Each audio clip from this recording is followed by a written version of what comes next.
Hey guys, it's me Luis introducing our first ever slime kit that you can find in our Shopee slime store in the link down below.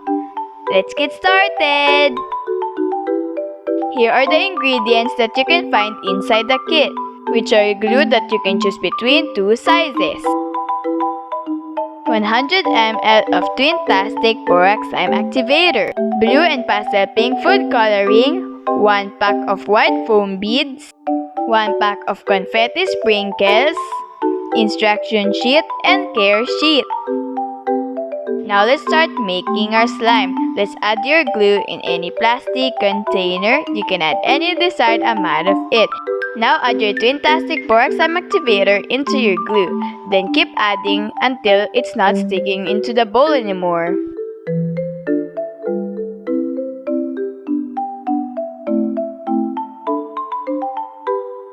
Now knead your slime until it has a better texture. Now go ahead and clean your bowl. Now separate your slime into two, then color it blue and pink like a cotton candy.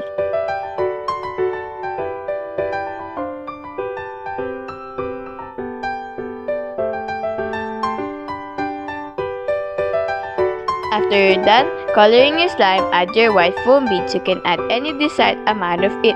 You can choose between semi-foam or full flow. Then mix it.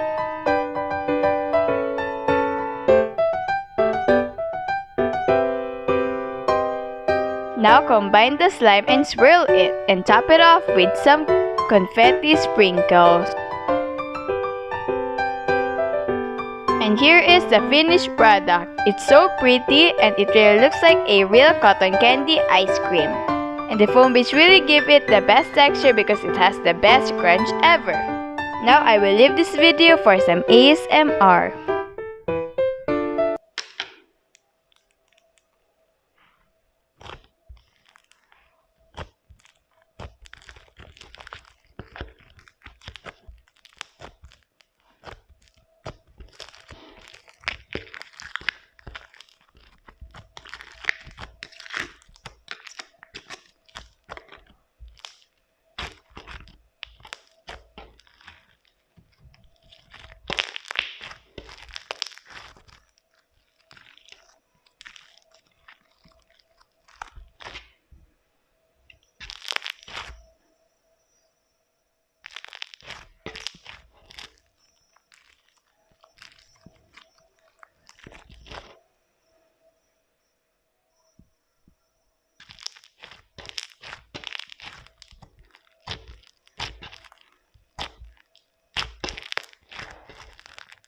If you wanna purchase this slime kit, just check out our Shopee slime store in the link down below.